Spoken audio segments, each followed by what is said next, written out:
Ketika mendengarkan Romo Bernard memberikan renungannya, entah bagaimana dalam diri saya itu masuk gambaran ketika Yesus hilang di bait suci di Yerusalem.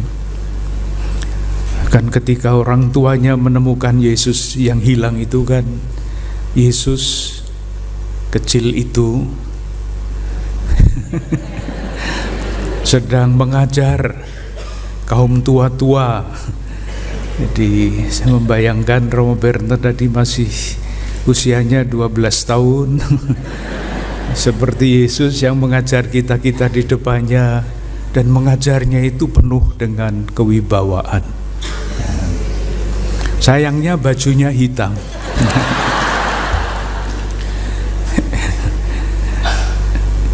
Tahu kenapa Romo Ati dan Romo Ulun memakai baju putih? Tidak tahu kan? Karena sekarang sedang diputar Kuasa Kegelapan.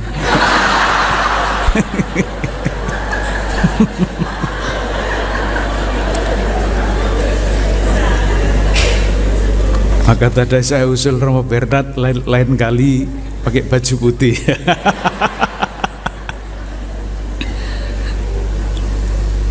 Saya tawarkan satu pokok yang pasti sudah sering para saudari-saudara sekalian dengar, yaitu jawaban Bunda Maria terhadap kabar malaikat.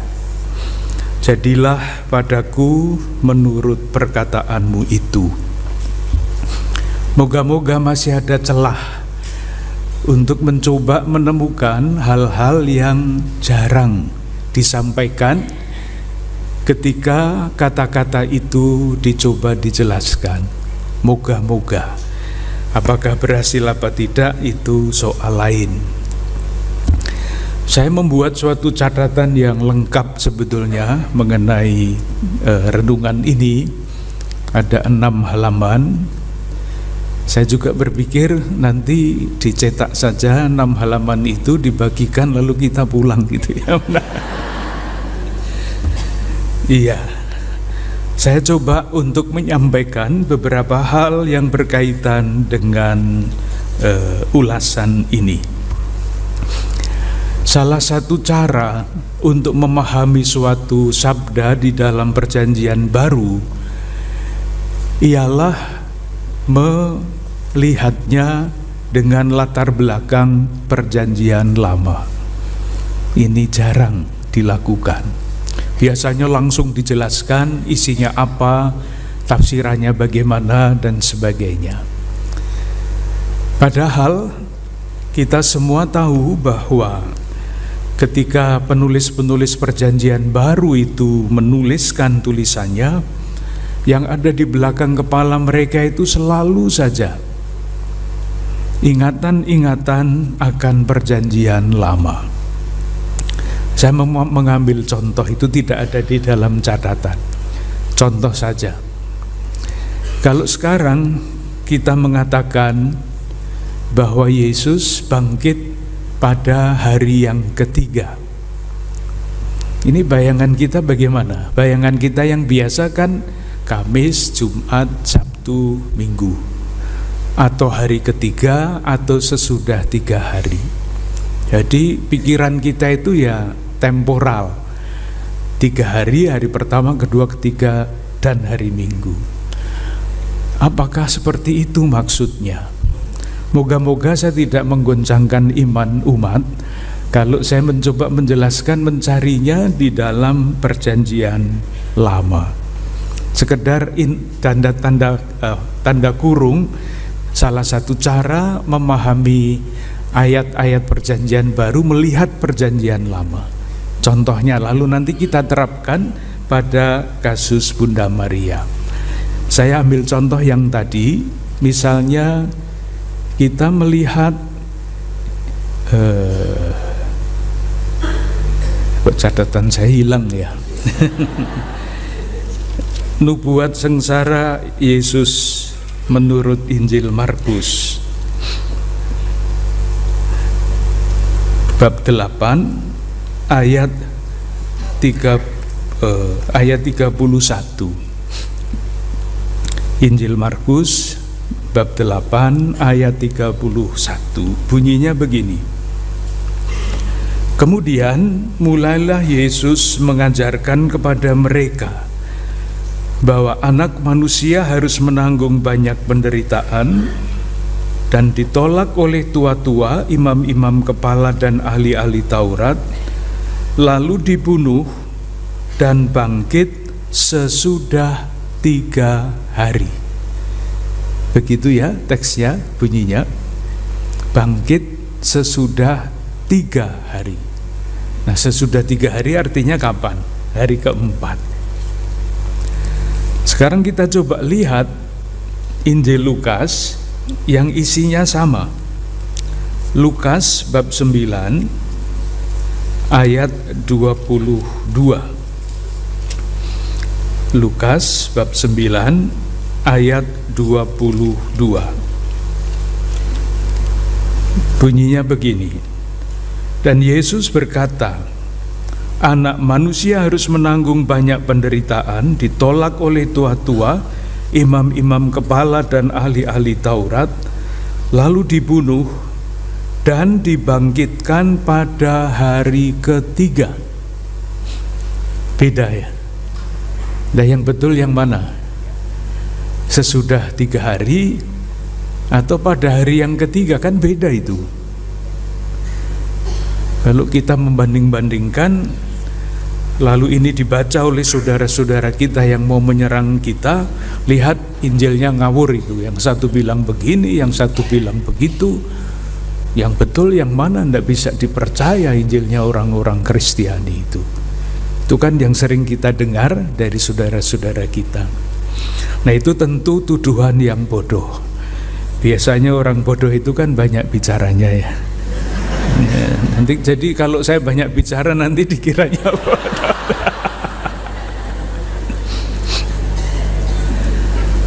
Perbedaan seperti itu hanya bisa kita jelaskan, kita mengerti kalau kita membaca Perjanjian Lama. Coba kita lihat kitab Nabi Hosea bab 6 ayat 2. Kitab Nabi Hosea bab 6 ayat 2. Kuncinya ada di situ untuk memahami perbedaan tadi. Saya baca mulai ayat 1. Ini baru penjelasan, kita belum masuk ke pokok itu. Baru contoh pendekatan terhadap suatu ayat dalam kitab suci. Mari kita akan berbalik kepada Tuhan, sebab Dialah yang telah menerkam dan yang akan menyembuhkan kita, yang telah memukul dan yang akan membalut kita. Nah, sekarang Ia akan menghidupkan kita sesudah 2 hari, dan pada hari yang ketiga Ia akan membangkitkan kita. Ini kuncinya. Jadi masalahnya di dalam kitab suci mengenai nubuat sengsara itu bukan sesudah 3 hari atau sesudah pada hari yang ketiga. Di dalam kerajaan surga tidak ada tanggalan lagi. Yang mau dikatakan adalah kepastian. Dan kepastian itu selalu menyangkut kata 3. Dibangkitkan pada hari yang ketiga. Jadi kalau mau membandingkan 2-3 hari, itu artinya salah baca kitab suci menurut cara gereja Katolik. Nah, sekarang kita coba lihat apakah kata-kata Bunda Maria, aku ini hamba Tuhan, itu dapat kita cari latar belakangnya di dalam kitab suci. Kesimpulannya dulu, baru nanti jalannya supaya gampang dipahami. Kalau Bunda Maria mengatakan, aku ini hamba Tuhan, aku ini hamba Tuhan, dengan latar belakang kitab suci Perjanjian Lama, aku ini hamba, itu artinya apa? Apakah aku itu hanya Maria sendiri? Atau sebetulnya di dalam kitab suci Perjanjian Lama, yang namanya aku itu bisa berarti banyak. Nah, di dalam catatan yang saya berikan, itu kesimpulan dari penelusuran membaca Perjanjian Lama, Perjanjian Baru dengan Perjanjian Lama. Pada kata aku tersimpan kesadaran rangkap 3. Jadi aku itu siapa? Ada 3 jawabannya. Jawaban yang pertama, yang paling mudah tentu, aku itu ya Bunda Maria sendiri. Itu paling jelas. Dari mana itu disimpulkan? Kesadaran diri Bunda Maria. Silahkan melihat kitab Nabi Yesaya bab 42 ayat 1. Kitab Nabi Yesaya bab 42 ayat 1. Jadi silahkan melihat perbandingan kalimatnya. Kalau didengarkan itu mirip-mirip. Bunda Maria mengatakan aku ini hamba Tuhan. Itu ya. Di dalam kitab Nabi Yesaya bab 42 ayat 1, lihat itu hambaku yang kupegang, orang pilihanku yang kepadanya aku berkenan.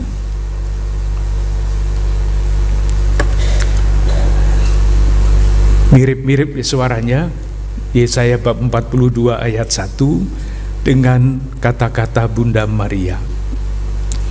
Jadi dengan demikian, dalam jawaban Bunda Maria itu terungkap kesadaran diri Bunda Maria dalam relasi pribadinya dengan Tuhan. Relasi pribadi, aku ini hamba Tuhan. Nah, dari situ nanti harus kita cari maksudnya hamba di situ apa? Apakah hamba itu berarti budak? Seperti orang-orang Israel yang diperbudak di Mesir. Maka dipilih dengan sengaja dalam bahasa Indonesia yang dipakai adalah kata hamba, bukan budak. Karena hamba mempunyai arti yang sangat berbeda dibandingkan dengan budak dalam arti yang biasa. Masih ditambah bab 42 ayat 1 bagian yang berikutnya. Aku telah menaruh rohku ke atasnya. Bicara tentang roh. Kita masih ingat dalam kabar dalam kata-kata malaikat kepada Bunda Maria, malaikat juga menyebut roh. Roh Kudus akan turun atasmu. Jadi mirip kepada Bunda Maria. Bunda Maria mengatakan, aku ini hamba Tuhan. Bab 42 ayat 1 bagian awal. Lalu Roh Kudus akan turun atasmu ada di dalam Yesaya bab 42 ayat 1b. Aku telah menaruh rohku ke atasnya. Dengan kata lain, nah ini yang loncatan yang mungkin tidak mudah dipahami. Tidak apa-apa, saya mencoba untuk menjelaskan sejelas mungkin kalau bisa. Kalau tidak bisa itu bukan salah saya, itu salahnya kitab suci yang sulit dimengerti. Untuk dapat memahami apa artinya hamba menurut kitab suci, harus dibaca kitab Nabi Yesaya bab 42 ayat 1 sampai 9. Bab 49 ayat 1 sampai 7 dan bab 52 ayat 13 sampai bab 53 ayat 12. Panjang. Yang dibicarakan oleh Yesaya oleh kitab Nabi Yesaya di dalam ketiga teks itu adalah gambaran seorang hamba Tuhan. Kalau ditanya siapa dia itu, tidak jelas. Identitasnya tidak jelas, hanya disebut hamba Tuhan yang misterius, dipimpin oleh Roh, dipilih oleh Tuhan, diberi tugas. Hamba Tuhan ini nanti ketemunya di dalam perjanjian baru adalah Yesus yang menanggung sengsara bukan karena kesalahannya sendiri, tetapi menanggung sengsara dosa umat manusia. Yang ada di dalam kitab Nabi Yesaya 3 bab tadi, yang ditampilkan adalah seorang hamba seperti itu, yang bukan karena kesalahannya sendiri dibebankan kepadanya kesalahan orang banyak. Sekali lagi, ketemunya adalah Yesus yang menebus dosa-dosa manusia. Nah, ini yang sekarang mulai agak moga-moga jelas ya. Kalau hamba Tuhan di dalam kitab Nabi Yesaya itu misterius, tidak jelas siapa. Dalam perjalanan waktu sejarah keselamatan, hamba itu adalah Yesus. Nah, kalau Bunda Maria menyebut dirinya hamba dan dipahami dengan latar belakang kitab Nabi Yesaya, kemudian disadari kepenuhannya di dalam diri Yesus, jadi Bunda Maria itu siapa yang menyebut dirinya hamba? Jawabannya jelas sekali. Bunda Maria adalah murid Yesus yang paling sempurna. Yang dibicarakan di dalam kitab Nabi Yesaya tanpa nama, di dalam perjanjian baru namanya Yesus.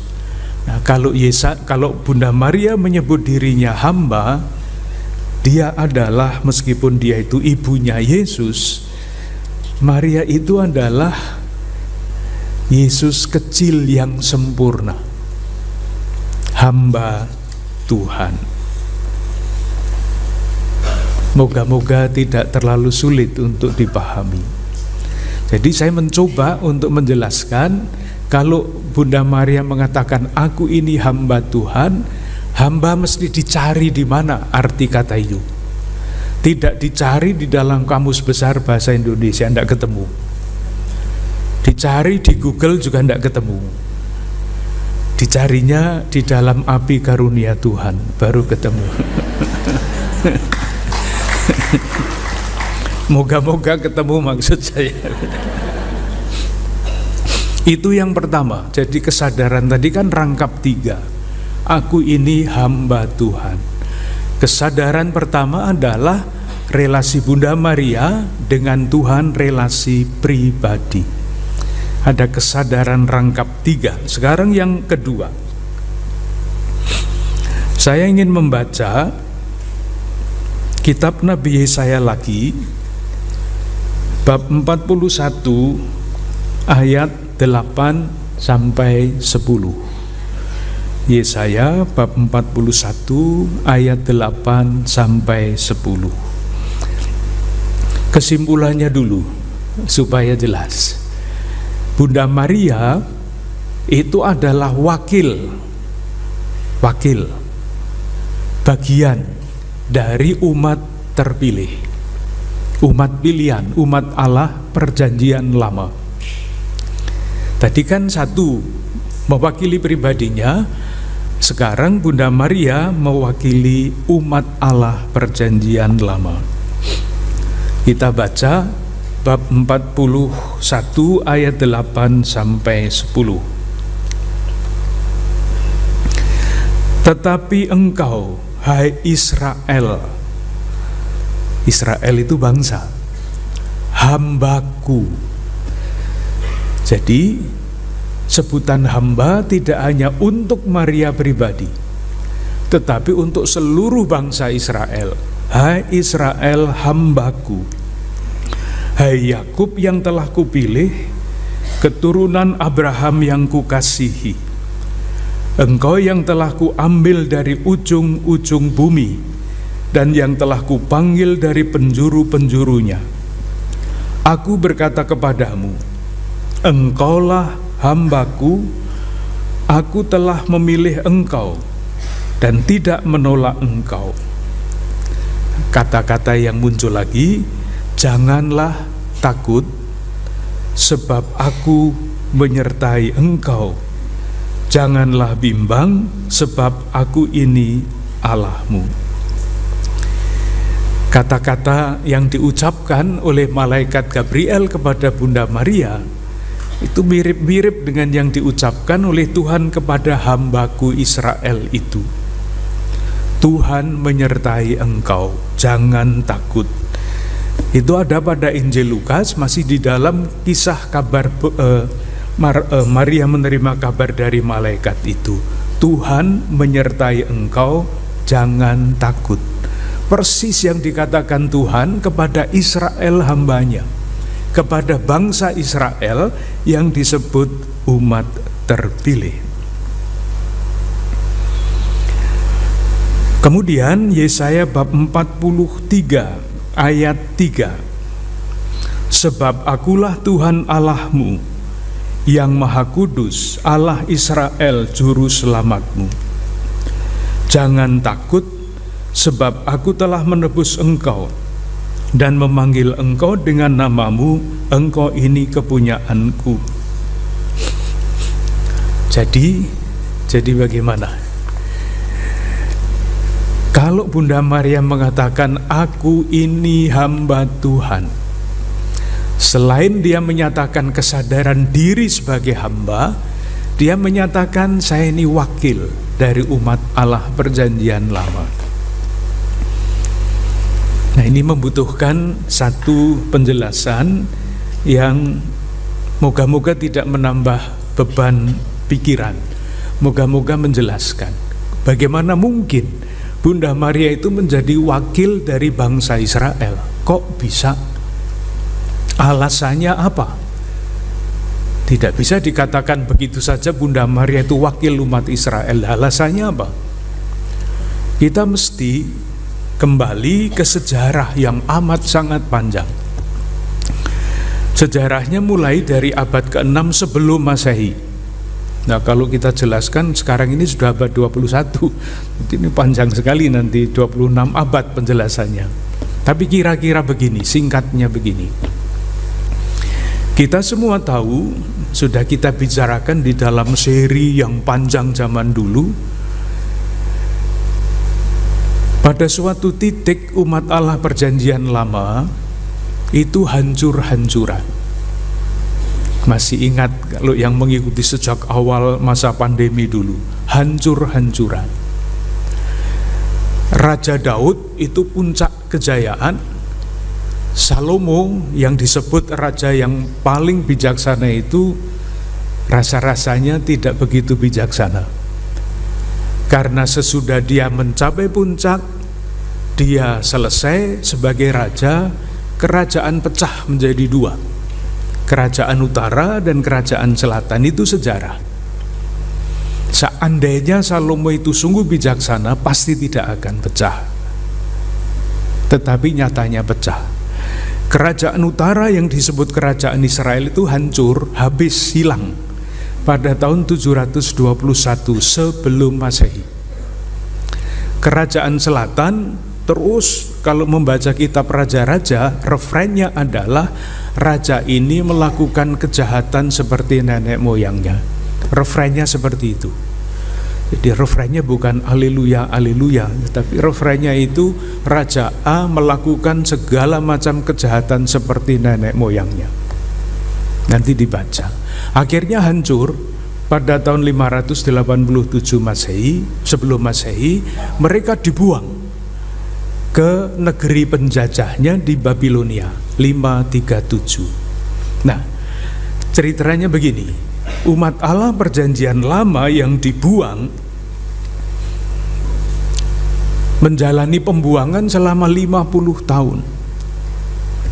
Apa yang terjadi selama 50 tahun hidup di negeri asing? Ada macam-macam sikap. Sikap yang pertama, menurut paham zaman itu ya, sulit dipahami dengan cara berpikir kita, maka kita menyesuaikan diri dengan cara berpikir mereka.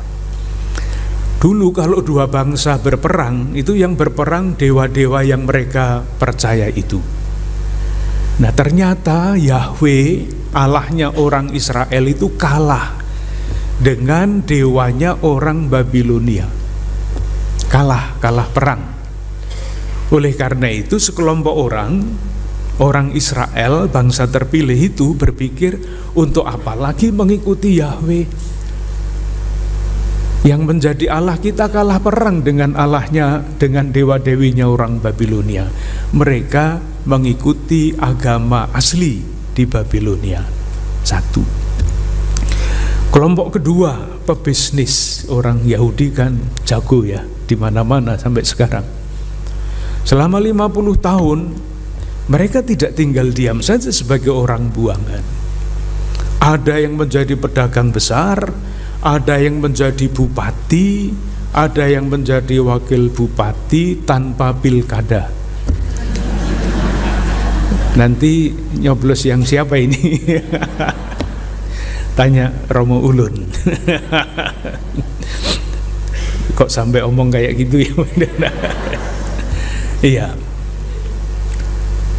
Nah, ketika pada tahun 537 raja yang mengalahkan Babilonia, Raja Persia, membolehkan orang-orang itu kembali ke tanah air mereka, mereka pikir untuk apa pulang ke tanah air yang sudah hancur-hancuran.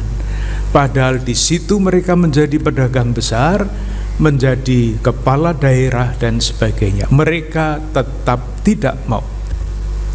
Hanya sekelompok kecil orang-orang yang boleh dikatakan masih tetap mempunyai idealisme, percaya kepada janji Allah yang akan memberikan tanah air yang abadi, yang telah memilih mereka dan mereka tidak akan pernah dikecewakan.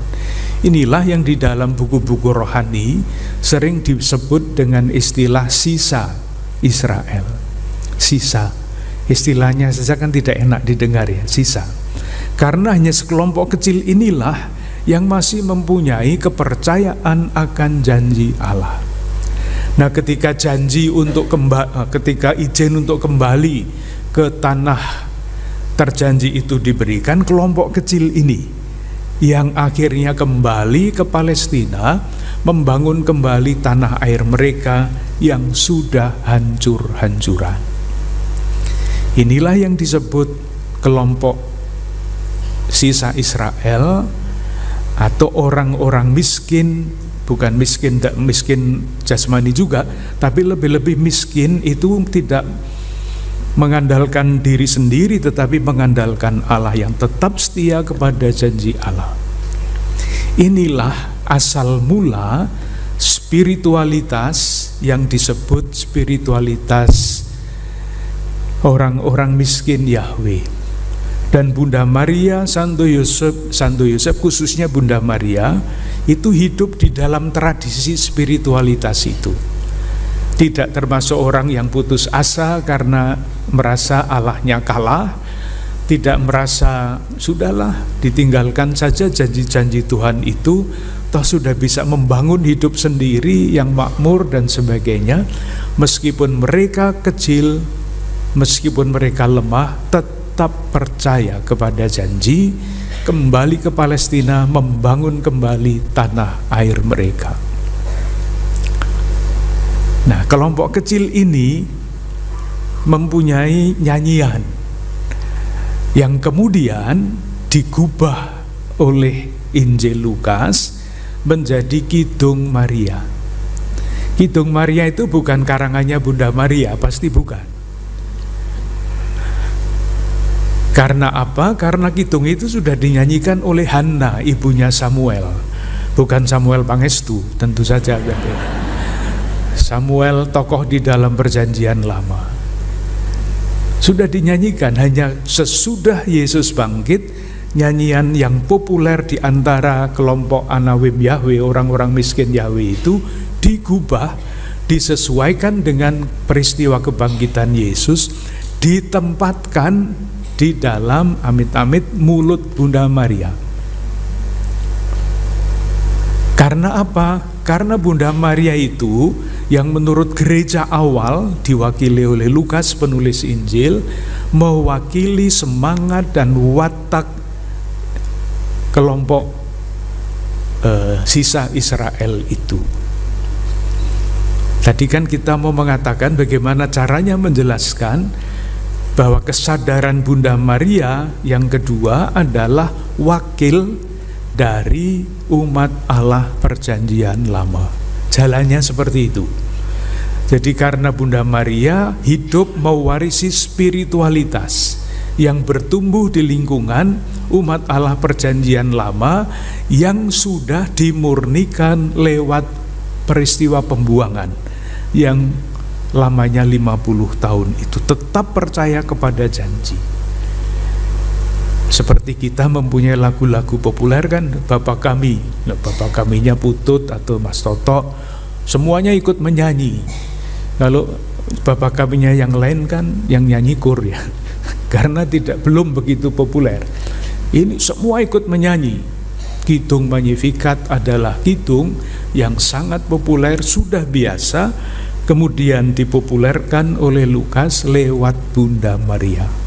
Bunda Maria mewakili umat Allah perjanjian lama yang sudah dijernihkan itu. Itulah sebabnya Bunda Maria juga disebut Putri Sion, Yerusalem.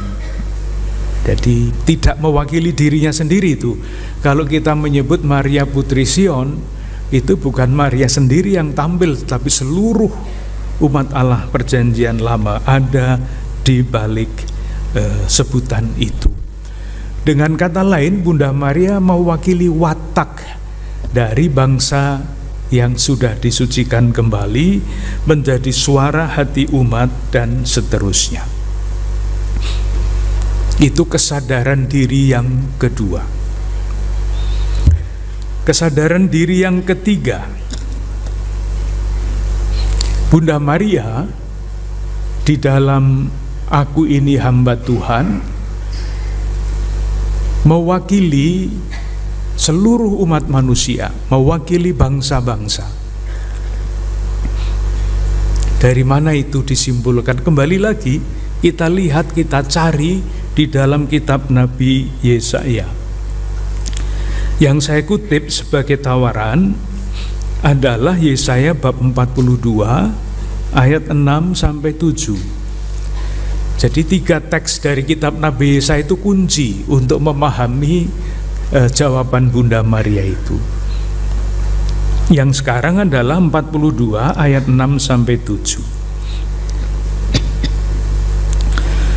Aku ini Tuhan telah memanggil engkau untuk maksud penyelamatan. Telah memegang tanganmu, aku telah membentuk engkau dan memberi engkau menjadi perjanjian bagi umat manusia, menjadi terang untuk bangsa-bangsa, untuk membuka mata orang buta, untuk mengeluarkan orang hukuman dari tempat tahanan, dan mengeluarkan orang-orang yang duduk dalam gelap dari rumah penjara.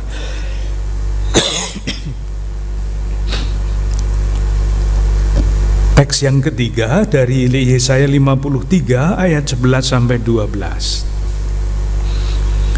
Sesudah kesusahan jiwanya, ia akan melihat terang dan menjadi puas.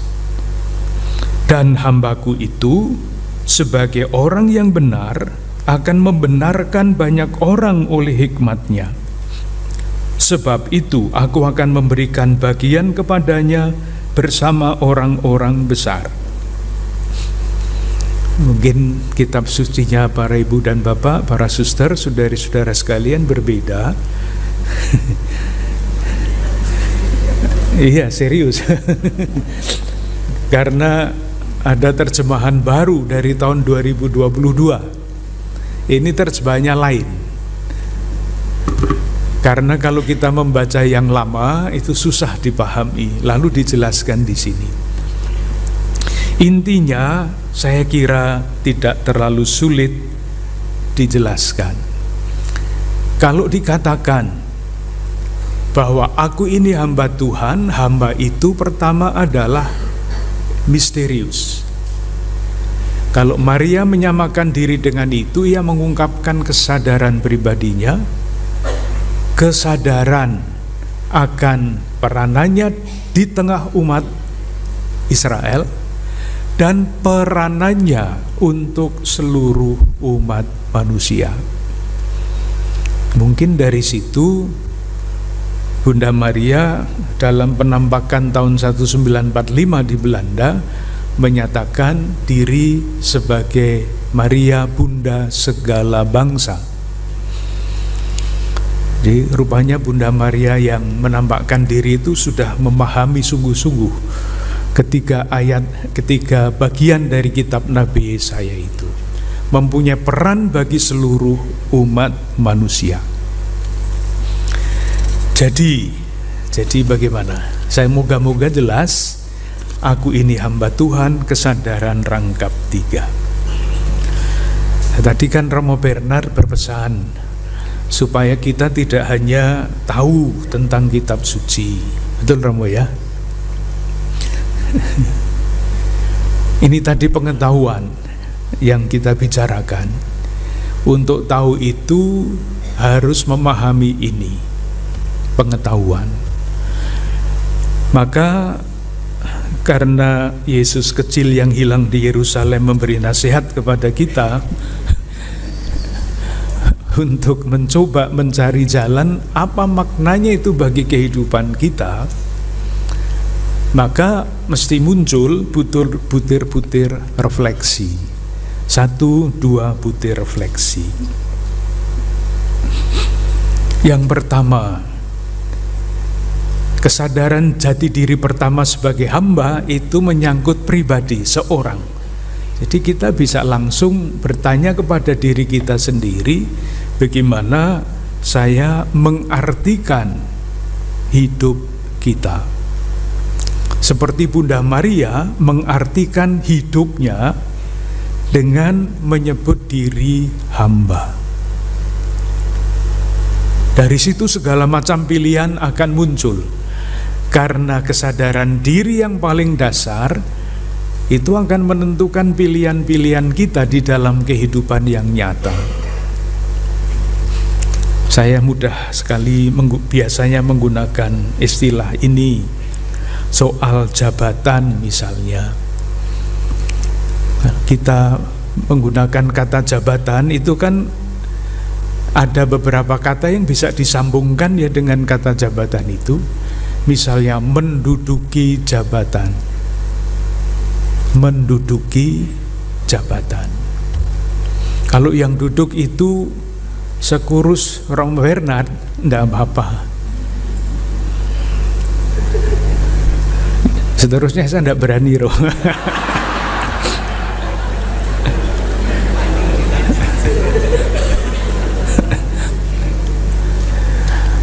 Kata yang lain yang disambungkan dengan jabatan adalah memangku jabatan.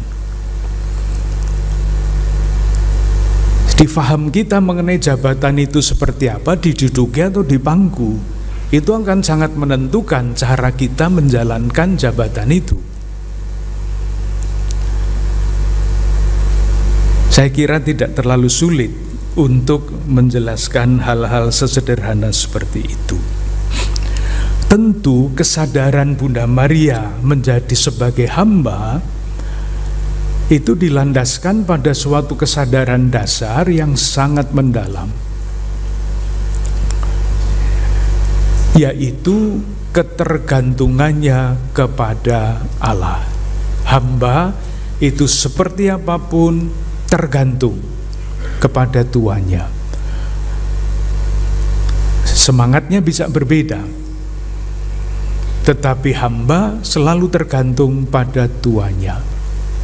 Nah, itulah yang di dalam beberapa pertemuan Api Karunia Tuhan secara yang hari Seninan itu Saya beberapa kali mengutip keyakinan dasar itu yang diterjemahkan di dalam latihan rohani Santo Ignatius nomor 23 yang disebut asas dan dasar.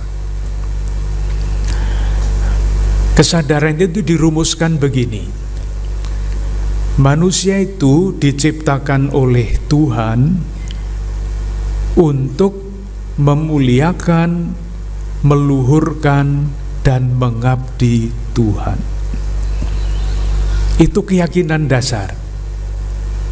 Tujuan kita diciptakan itu untuk apa? Itu akan menentukan seluruh pilihan-pilihan kita. Untuk memuliakan Tuhan, untuk meluhurkan namanya, dan untuk berbakti kepadanya. Lalu bagian berikutnya di dalam latihan rohani Santo Ignatius itu disebut yang lain-lain mesti membantu supaya tujuan utama manusia diciptakan itu dapat dilaksanakan. Di dalam diri Maria, pilihan dasar itu dijamin, dirawat, karena oleh malaikat dikatakan roh Tuhan akan turun ke atasmu. Dan seperti Tuhan Yesus selalu membiarkan dirinya dipimpin oleh Roh Kudus, demikian juga Bunda Maria membiarkan dirinya dipimpin oleh Roh Kudus. Pernah merasakan dipimpin oleh Roh Kudus itu seperti apa? Silir-silir gitu kira-kira.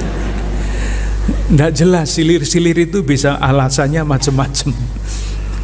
Yang bagi saya sangat jelas adalah ketika kita membiarkan diri kita dipimpin oleh Roh Kudus, itu pilihan-pilihan hidup kita, kecil maupun besar, itu pasti bisa dinilai benar dan baik. Ketika yang kita pilih itu bukan yang benar dan yang baik, itu tanda bahwa sebetulnya kita belum menempatkan diri kita dengan judul seperti Bunda Maria, hamba Tuhan, dan tidak membiarkan diri kita dipimpin oleh Roh Kudus. Kunjungan Bapak Suci Paus Fransiskus masih terus dibicarakannya pada hari-hari ini, 1,5 bulan sesudah beliau berangkat pulang, maksud saya. Kesederhanaannya yang adalah pilihan-pilihan hidupnya. Saya mendapat kesempatan untuk melihat dari dekat beliau. Salah satu yang saya perhatikan adalah sepatunya. Seorang paus itu biasanya sepatunya merah untuk mencerminkan kewibawaannya. Paus Fransiskus sepatunya hitam dan sudah ada garis-garis putih, tandanya sudah lecek gitu, sudah lama. Sepatunya Romo Ulun jauh lebih baik daripada sepatu. Nanti boleh membalas. Itu pilihan, bukan kebetulan. Kurang apa kalau mau yang macam-macam. Dan bukan hanya pilihan kecil soal sepatu, yang kelihatannya sederhana tetapi sangat berpengaruh bagi gereja. Ketika beliau memilih untuk tidak tinggal di istana kepausan, tetapi tinggal di Domus Sancta Marta, tempat tinggal para fungsionaris di Vatikan. Itu kelihatannya hanya pindah rumah, tetapi bagi pengamat kesimpulannya adalah Paus Fransiskus sedang mengubah, mentransformasi gereja. Kepemimpinan di dalam gereja dari kepemimpinan monarkis feodal menjadi kepemimpinan yang melayani. Tanda kurung ya, refleksi saya pribadi, tidak usah dikait-kaitkan dengan orang lain. Kemarin saya mengikuti serah terima jabatan uskup Ujung Pandang, Makassar. Saya diberi kesempatan untuk memberi homili. Susah memberi homili karena bacaannya itu celakalah kamu, celakalah kamu.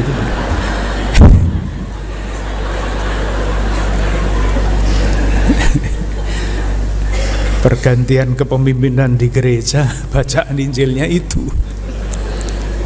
Tapi saya mengambil yang lain akhirnya dari bacaan yang pertama. Saya mengatakan begini, uskup itu artinya apa? Uskup itu artinya pemilik, penilik. Yang tugas utamanya adalah mengunjungi umat. Lah kok dipanggil Monsinyur? Saya tidak pernah menyebut diri saya Monsinyur, tidak pernah. Karena saya tahu artinya apa itu. Monsinyur itu gelar yang sangat feodal.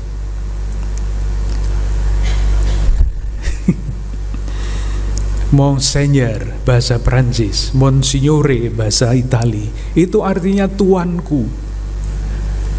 Saya tidak mau, tidak senang dipanggil tuanku. Maka jangan panggil saya dengan nama Monsinyur. Panggil saya dengan Romo, dengan Bapak Uskup. Tapi jangan, tolong jangan memakai Monsinyur. Saya tidak suka dipanggil Monsinyur. Pilihan. Tidak salah karena memang gelar itu diberikan, tapi saya tidak nyaman dengan istilah itu. Karena saya tahu artinya. Nanti kalau saya membiarkan diri saya dipanggil Monsinyur, itu nanti gaya saya ya seperti bupati, seperti kemana-mana minta dilayani dan sebagainya. Enggak. Ya kemarin saya cerita tentang itu. Lalu sesudah misa itu ada seorang bapak senior yang ikut misa dalam kursi roda. Bapak Uskup, setua-tua sampai sekarang kok saya belum pernah ya dengar arti uskup itu apa. Ternyata uskup itu penilik. Syukur bahwa ada satu yang mendengarkan sekurang-kurangnya. Itu mengenai kesadaran diri. Yang kedua, kesadaran sebagai bagian dari suatu keseluruhan. Hamba itu adalah Israel sebagai bangsa. Mau tidak mau kita itu mempunyai hubungan dengan umat Allah perjanjian lama. Karena iman kita kalau ditelusuri itu akhirnya bermuara pada iman Abraham. Dan Abraham itu adalah bapa orang-orang Yahudi, orang-orang Islam, orang-orang Kristiani. Kita mesti mempunyai hubungan dengan itu. Maka pertanyaannya adalah bagaimana kita menghayati kesadaran kita bahwa kita itu percaya tidak atas nama diri kita sendiri, tetapi kita percaya dalam satu komunitas yang disebut komunitas orang beriman. Gereja sekarang yang mempunyai hubungan dengan zaman dulu itu juga mesti belajar dari sejarah umat Allah perjanjian lama.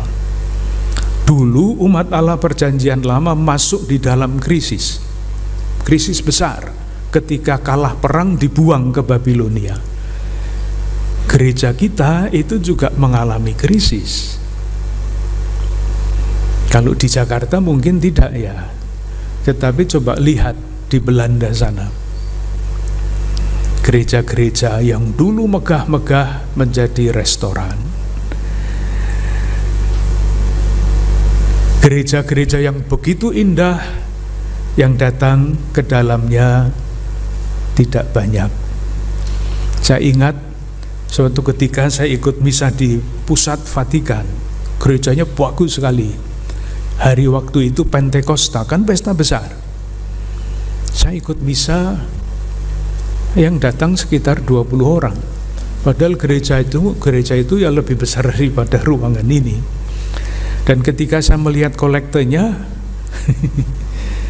kolekte saya paling besar waktu itu.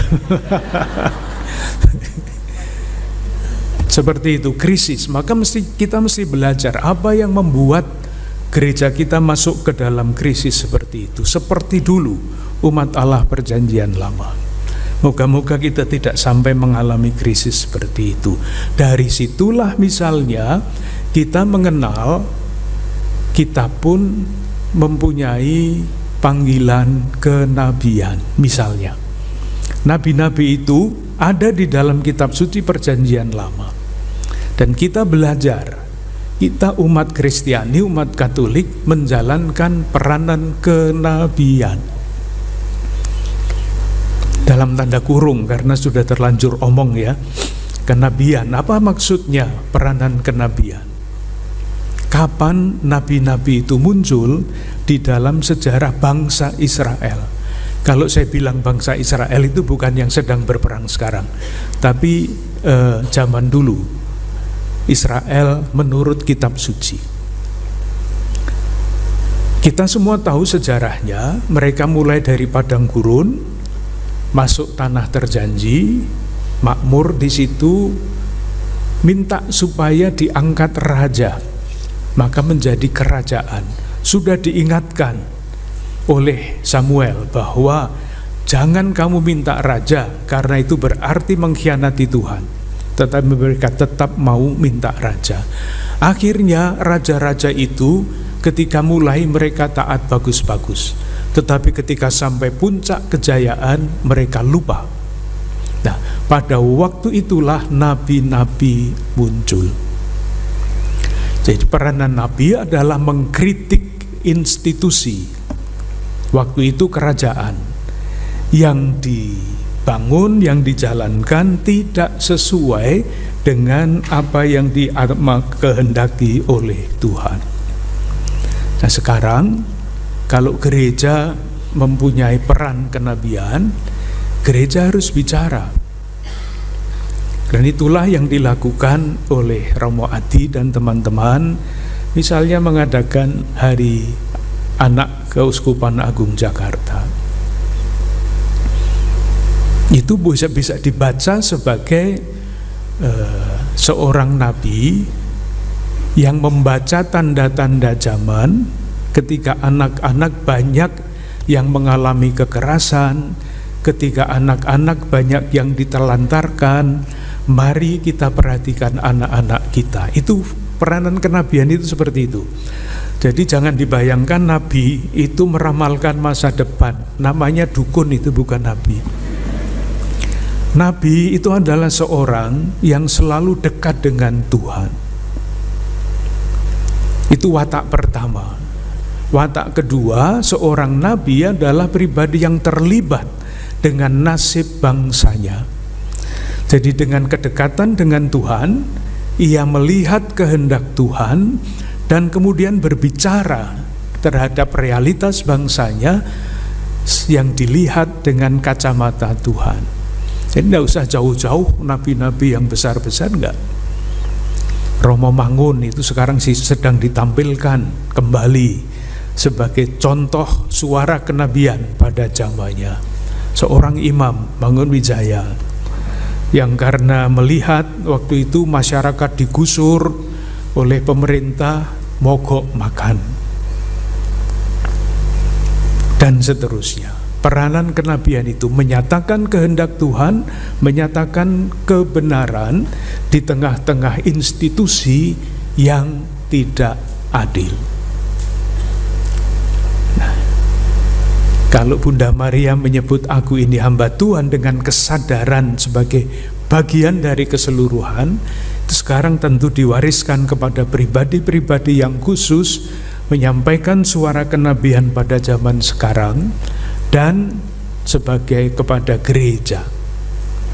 Nanti kalau para religius, para suster, bruder, imam-imam biarawan mempelajari sejarah munculnya gerakan kenabian di dalam kitab suci, itu sangat mirip dengan munculnya tarekat-tarekat di dalam gereja sebagai kritik terhadap institusi gereja sendiri. Yang ketiga, kesadaran ketiga, yaitu peranan hamba itu untuk segala bangsa, untuk umat manusia. Nah, kalau tadi dikatakan di dalam kitab Nabi Yesaya yang namanya hamba Yahweh itu akan menjadi terang bagi bangsa-bangsa. Yang disebut bangsa-bangsa adalah bangsa-bangsa yang tidak mengenal Allah. Sekarang atau dalam gereja modern itu namanya misi. Misi itu ditujukan kepada saudari-saudara kita yang belum mengenal Kristus. Misi keluar. Sekarang ini ada banyak diskusi di dalam gereja. Misi bulan Oktober itu adalah bulan misi misalnya. Tetapi Bunda Marianya kalau mengikuti doa Rosario Misioner itu tidak disebut Bunda misi. Enggak. Bunda evangelisasi, Bunda segala bangsa. Kok bergeser? Dulu istilahnya misi, sekarang kok evangelisasi, maksudnya apa? Maksudnya panjang. Tetapi mudahnya begini. Sekarang yang paling banyak dipakai itu bukan kata misi, meskipun istilah misioner itu masih terus dipakai. Tapi yang paling banyak dipakai sekarang adalah evangelisasi. Termasuk perubahan nama di departemen di Vatikan sana. Dulu namanya propaganda fide. Itu artinya mempropagandakan kepercayaan iman. Sekarang namanya adalah dikastiri untuk evangelisasi bangsa-bangsa, bukan misi terhadap bangsa-bangsa. Bedanya apa? Yaitu tadi, evangelisasi itu jauh lebih luas daripada misi. Misi itu datang ke tengah-tengah saudara-saudara kita yang tidak percaya kepada Kristus dan kemudian memberi kesaksian, mengajar, mengajak dan sebagainya supaya percaya kepada Kristus. Evangelisasi dari kata Injil. Evangelisasi dengan demikian artinya struktur-struktur kehidupan di dalam masyarakat mesti dijiwai oleh semangat Injil. Jadi di dalam gereja Katolik pun evangelisasi harus dijalankan, karena banyak lembaga-lembaga di dalam gereja yang belum memberi tempat yang memadai untuk ditanamkannya nilai-nilai Injil. Pada tahun 83 Santo Paus Yohanes Paulus II itu menyerukan istilah baru, evangelisasi baru. Lalu dijelaskan. Paus sendiri tidak menjelaskan apa artinya evangelisasi baru, jadi kita boleh menafsirkan semau-mau kita. Yang penting adalah ini. Apakah misi, saya menggunakan istilah misi dengan sengaja ya, apakah misi itu dengan sendirinya sama dengan evangelisasi? Tidak. Misi itu memang bisa berhasil mengkatolikan orang, berhasil membuat suatu negara menjadi negara Katolik misalnya, seperti di Amerika Latin. Itu hampir semua negara kan Kristiani semua, Katolik semua itu. Apakah dengan menjadi negara tanda petik Katolik yang penduduknya itu semuanya Katolik, hidup di sana itu hidup seperti di dalam kerajaan Allah apa enggak? Di sana ada diktator, ada penculikan, ada segala macam kejahatan, narkoba dan sebagainya. Itu artinya misi tidak berhasil menanamkan nilai-nilai Injil ke dalam hati orang, ke dalam suatu budaya, ke dalam suatu bangsa. Saya bacakan satu naskah dari abad ke-16 dari salah satu negara di Amerika Latin yang seluruhnya Katolik. Kata-katanya begini, mulai dengan kata aduhai tapi sesudahnya jelek. Kalau aduhai itu kan mestinya bagus ya, tapi enggak. Marilah kita bersedih hati karena mereka telah datang. Mereka itu para misionaris. Mereka telah datang untuk mengkristenkan kita. Mengkristenkan. Orang-orang Kristen itu datang kemari dengan membawa Allah yang benar. Tetapi itulah awal kesengsaraan kita, awal upeti, awal dana, penyebab kekacauan yang tersamar, awal pertempuran dengan api, awal kebohongan. Mereka telah mengajarkan ketakutan kepada kita. Mereka datang untuk membuat bunga-bunga kita layu, untuk melestarikan bunga mereka. Mereka telah menghisap dan menelan bunga kita. Itu abad ke-16. Hasil dari misi di Amerika Latin. Misionaris datang membawa Allah yang benar, tapi tidak membawa kabar gembira. Sehingga struktur negara di sana menjadi struktur yang seperti sering kita baca pada hari-hari ini sampai hari ini. Contoh lain,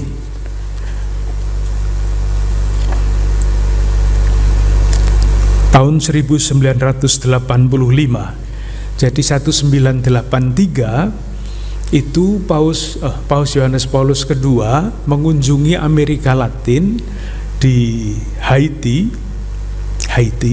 Sampai sekarang negara itu perang terus juga,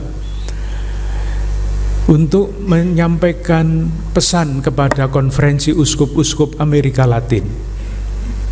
Itu tahun 83. Tahun 85 beliau berkunjung ke negara lain di Amerika Latin, Peru. Apa yang terjadi di sana? Seorang atau 3 orang dari Indian dalam peristiwa itu membawa kitab suci dan menyerahkan kepada Paus Yohanes Paulus II, diiringi kata-kata ini: kami orang-orang Indian Andes dari Amerika telah bertekad memanfaatkan kunjungan Yohanes Paulus II untuk mengembalikan Alkitabnya. Sebab selama 5 abad Alkitab itu tidak memberi kami kasih maupun damai ataupun keadilan. Silahkan menerima kembali Alkitab Anda dan mengembalikannya kepada para pemeras, penjajah, karena mereka lebih membutuhkan perintah-perintah susila yang terkandung di dalamnya. Sesungguhnya dengan kedatangan Christophorus Columbus, di Amerika dipaksakan suatu kebudayaan, suatu bahasa, dan suatu agama dan nilai-nilai yang cocok hanya untuk Eropa. Mengerikan. Nah, kita semua menyebut Bunda Maria itu Bunda Evangelisasi, yang didoakan setiap hari pada bulan misi.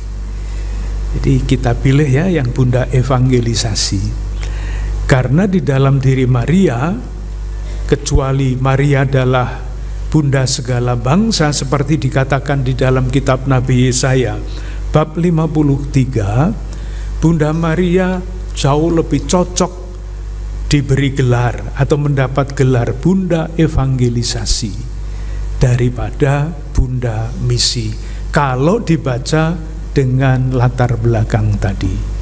Misi bisa mengkatolikan orang tetapi tidak mewartakan tahun rahmat atau kerajaan Allah. Strukturnya tetap tidak adil, perdagangannya tetap tidak adil, pemerintahannya juga tidak sesuai dengan yang diharapkan. Nah, moga-moga kesadaran rangkap 3 Bunda Maria itu mendorong kita untuk berusaha memasukkan nilai-nilai Injil di dalam kehidupan keluarga, kehidupan paroki, dimanapun kita berada. Itu bagian yang pertama. Jadi bagaimana tadi saya omong apa ini? Saya mencoba menjelaskan satu ayat itu, aku ini hamba Tuhan. Dengan latar belakang kitab Nabi Yesaya 3 bab tadi, 42, 49, 52 dan 53 dari kitab Nabi Yesaya. Dalam kata-kata aku ini hamba Tuhan ada kesadaran rangkap 3. Bagian pengetahuannya itu. Bagian refleksinya tadi saya coba sampaikan. Tentu ini hanya salah satu usaha. Silahkan para ibu dan bapak, para suster, saudari-saudara sekalian melanjutkan refleksi itu. Apa konsekuensinya kalau kita meneladan Bunda Maria yang berkata, aku ini hamba Tuhan. Bagian yang kedua, disesuaikan dengan waktu. Waktunya tinggal 10 menit. Jadi saya lari. Bagian yang kedua, aku ini hamba Tuhan, jadilah padaku menurut perkataanmu itu. Nah, itu yang mau kita pelajari sekarang, menurut perkataanmu itu. Nah, untuk memahami hal itu, menurut perkataanmu itu, kita minta bantuan. Bantuan kepada siapa? Bantuan kepada Rasul Paulus. Sudah minta izin tadi malam saya. Minta izin. Surat Rasul Paulus tidak terlalu panjang. Kalau kita mengingat kembali pembelajaran kita mengenai surat Rasul Paulus di zaman pandemi dulu, kita mengatakan bab 1 sampai bab 11 dari surat Rasul Paulus kepada orang Roma itu adalah bagian dari iman, kepercayaan, pokok-pokok pengetahuan iman. Mulai bab 12 yang dibicarakan adalah konsekuensi iman. Artinya moralitas yang dilandaskan pada keyakinan iman. Moga-moga jelas ya. Kalau pengetahuan iman, aku percaya karena Allah Bapa yang Maha Kuasa, itu kan itulah pokok iman. Tetapi nanti kalau iman itu harus diterjemahkan ke dalam perilaku moral, lalu yang harus kita baca bukan syahadat para rasul. Yang harus kita baca adalah misalnya ajaran sosial gereja, misalnya. Nah, coba sekarang perhatikan bab 12 ayat 1 yang membatasi bab 1 sampai bab 11. Lalu bab 12 itu mulai bagian yang berbeda. Bab 12 ayat 1 itu mulai dengan kata karena itu. Itu artinya apa? Kalau dibahasakan dengan bahasa sederhana, saudara-saudara, sesudah kita bicara panjang bab 11 bab tentang pokok-pokok iman, sekarang kita akan mulai bicara dengan perilaku yang sesuai dengan pokok-pokok iman itu. Karena itu, nah mulai. Itulah yang dikatakan pada bab 12 ayat 1. Karena itu, saudara-saudara, demi kemurahan Allah, aku menasihati kamu, supaya kamu mempersembahkan tubuhmu sebagai persembahan yang hidup, yang kudus, dan yang berkenan kepada Allah. Itu adalah ibadahmu yang sejati. Nah, dengan cara itu, Paulus kemudian meringkas ajaran-ajaran mengenai moral Kristiani.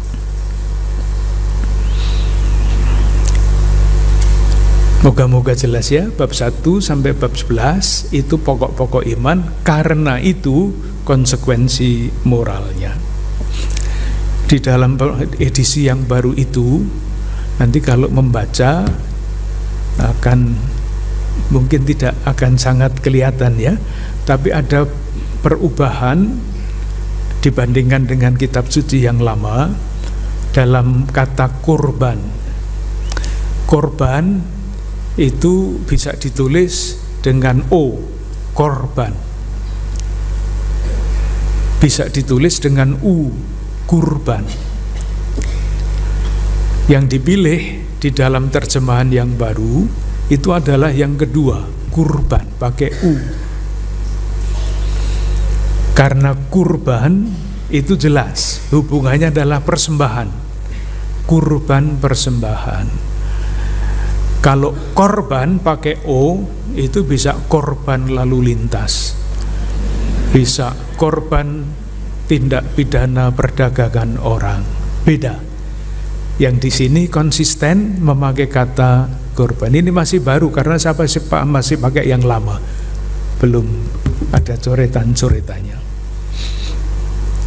Kemudian dilanjutkan pesan moralnya itu secara sangat ringkas pada bab 12 ayat 2. Janganlah kamu menjadi serupa dengan dunia ini, tetapi berubahlah oleh pembaharuan hidupmu, sehingga dapat membedakan manakah kehendak Allah, apa yang baik dan yang berkenan kepada Allah dan yang sempurna.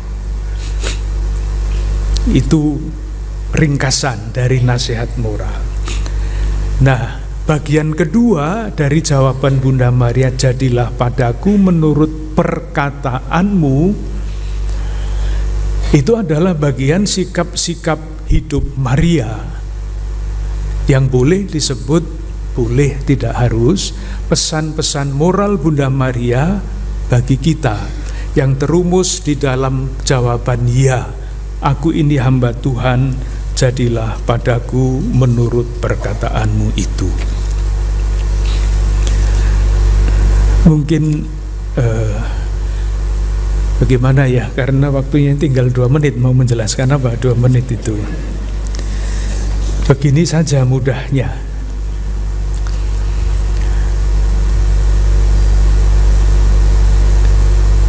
Kita semua diharapkan sampai apa tidak itu soal lain. Diharapkan sampai pada jawaban ya Bunda Maria dengan pengertian tadi. Dan ketika saya sampai itu bisa 100%, kalau sampai 30%, 40% sudah lumayan. Lalu konsekuensi hidup kita seperti apa? Bunda Maria secara total berdasarkan kesadaran dirinya membangun hidup yang semakin serupa dengan Kristus. Jadi ianya Bunda Maria, ini mungkin sulit dirumuskan ya. Ianya Bunda Maria itu sebetulnya adalah antisipasi dari ianya Kristus. Kristus kan taat sampai mati. Itu ianya Yesus Kristus. Bukan kehendakku, tetapi kehendakmu lah yang terjadi. Itu kan baru sesudah Yesus di menjelang wafatnya. Bunda Maria sudah melakukan itu jauh sebelum Yesus, yaitu ketika dia menerima, Bunda Maria menerima kabar dari malaikat Tuhan itu dengan jawaban, aku ini hamba Tuhan, jadilah padaku menurut perkataanmu. Antisipasi istilahnya. Moga-moga jelas. Jadi yang diiyakan oleh Kristus sudah Maria lebih dahulu melakukan itu. Itulah landasan moral Kristiani. Namanya pilihan dasar, optio fundamentalis. Nah, ketika kita mempunyai pilihan dasar, pilihan-pilihan selanjutnya yang kecil-kecil itu akan mengacu pada pilihan dasar ini. Moga-moga saya tidak berputar-putar, tapi saya menggunakan bantuan yang biasa saya pakai. Di dalam bahasa Indonesia ada 3 kata yang akar katanya sama. Akar katanya bahasa Arab. Khalik, makhluk, akhlak. Betul ya? Kan dengarannya kan mirip-mirip ya. Khalik, makhluk, akhlak. Khalik itu pencipta, makhluk itu ciptaan, akhlak itu adalah perilaku moral yang baik, akhlak mulia. Intinya ada di situ tuh sebetulnya pilihan dasar itu. Manusia adalah makhluk, maka konsekuensinya kalau manusia itu makhluk dan saya sadar bahwa saya itu adalah makhluk, ya saya mesti memuliakan Tuhan kan, karena saya tergantung pada Sang Khalik ini. Itulah yang dikatakan di dalam latihan rohani Santo Ignatius, manusia diciptakan untuk memuliakan dan meluhurkan Allah dan berbakti kepadanya. Kalau saya sadar jati diri saya adalah makhluk di hadapan Sang Khalik, dengan sendirinya saya akan berusaha untuk hidup dalam akhlak mulia. Kalau dibahasakan dengan cara itu mungkin lebih mudah ya. Ketergantungan kesadaran Bunda Maria itu hamba. Ya sama mirip-mirip lah dengan makhluk, hamba yang tergantung pada tuannya. Dan ketika Maria sadar betul bahwa beliau adalah hamba, konsekuensinya ya hamba sesuai dalam konteks itu. Semakin lama semakin membingungkan, apalagi sudah semakin siang. Terakhir, untuk menjelaskan ini ya, apa yang dilakukan oleh Yesus menjelang perjamuan malam menurut Injil Yohanes, Kamis Putih, membasuh kaki murid-muridnya. Siapa yang biasa menjalankan pembasuhan kaki seperti itu? Hamba, budak. Tidak ada guru membasuh kaki murid, itu tidak ada. Bisa membedakan pembasuhan kaki yang dilakukan oleh budak, itu budaknya itu merasa seperti apa coba? Merasa terpaksa, merasa tidak bisa lain kecuali melakukan itu kan? Kalau enggak nanti enggak dikasih uang bulanannya. Apakah Yesus melakukan pekerjaan membasuh kaki dengan semangat budak? Tidak berani menjawab. Pasti tidak. Karena pengantar dari Injil Yohanes yang tadi diterangkan dengan sangat bagus oleh Romo Bernard, ketika tiba saatnya ia mencurahkan kasihnya sampai sehabis-habisnya. Inilah semangat yang ada di dalam diri Yesus ketika menjalankan pekerjaan budak. Bedanya yang dilakukan sama. Kok bedanya kok yang dilakukan sama ya? Bahasa Indonesianya bagaimana ini? Yang dilakukan sama, mencuci kaki. Semangatnya tidak sama. Budak mencuci kaki dengan terpaksa. Yesus mencuci kaki dengan sebagai simbol mencurahkan cintanya sampai sehabis-habisnya. Itulah wujud moralitas Kristiani. Jadi yang dilakukan Yesus pada akhirnya sudah didahului oleh Bunda Maria.